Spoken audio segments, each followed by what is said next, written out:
December 1872. Atlantic Ocean, near the Azores. A merchant brig named Mary Celeste was found under sail, holding cargo, food, water, and the lives of 10 people in all the places they should have been. The people were gone. Captain Benjamin Briggs ran a tight ship. Massachusetts man, church-going, experienced.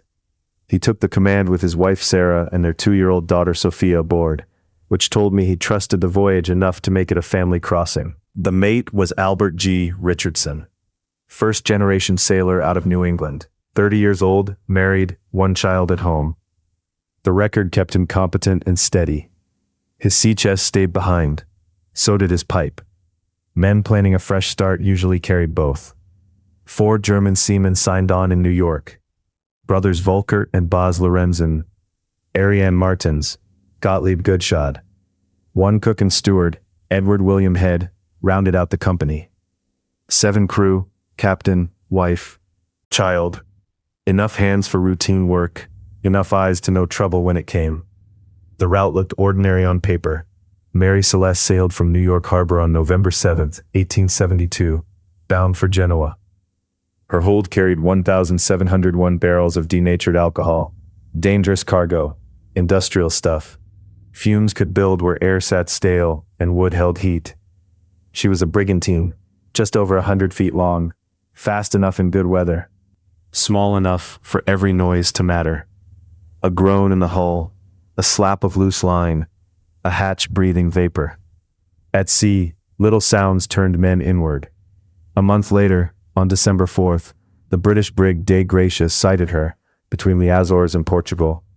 The sea was choppy, the wind serviceable, the ship yawing strangely, not wrecked, not sinking, just wrong, in the way a furnished room feels wrong after a fight. I had the salvage deposition on my desk. The paper smelled like dust and old glue. Dei Gracia Captain David Morehouse sent boarding men across. They found about 3.5 feet of water in the hold. Serious enough to watch, nowhere near enough to abandon ship. The deck told its own story. 1 lifeboat was missing. The main hatch was secured. A sounding rod lay out of place. 1 pump was taken apart. The other worked. A length of rope trailed astern. Small details, then the longer sentence that explained them.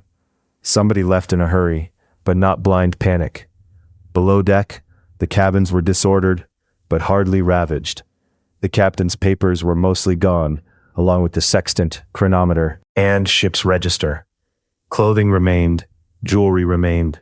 A sewing machine stood where it belonged.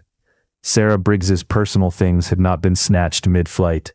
The logbook was the hard stop. Last entry dated November 25, 9 days before discovery. Position placed Mary Celeste near Santa Maria in the Azores.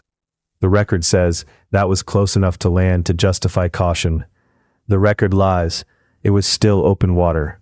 There was no crime to charge and no body to bury. The British Vice Admiralty Court at Gibraltar handled the salvage. Suspicion fell first on the men who found the ship. Standard business. If profit followed disappearance, every witness got looked at through narrow eyes. Attorney General Frederick Solly Flood took the darkest line. He sniffed mutiny, piracy, drunken murder, insurance fraud. He read blood into rust and conspiracy into bookkeeping. The file bulged with doubt. Proof stayed thin, like smoke in a cold room. In time, the court backed away from murder. Dei Gracia got salvage, though less than expected. No one from that crew was convicted of anything. The official posture settled into uncertainty. Marine peril, perhaps. Mistaken judgment, perhaps. A lawful answer without a clean one. Later summaries hardened into a familiar version. Alcohol fumes may have frightened Briggs into ordering a temporary evacuation. The launch was lowered. A line was kept to the ship. Weather shifted. The line parted. The brig sailed on. Gone, no trace. The thing is, the physical facts never sat still under that theory. There was no fire damage, no blast marks. The cargo was largely intact when unloaded in Genoa, though 9 barrels were empty. Those 9 were red oak, a porous wood known to seep. The pumps became another crack in the wall. Early accounts made them sound unreliable enough to scare a captain.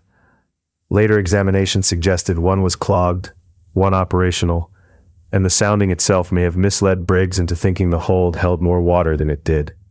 Then there was the weather. No confirmed hurricane, no wreck field, no smashed spars to match a desperate launch into black seas. Conditions had been rough at times, but merchant captains had seen worse. Briggs had seen worse.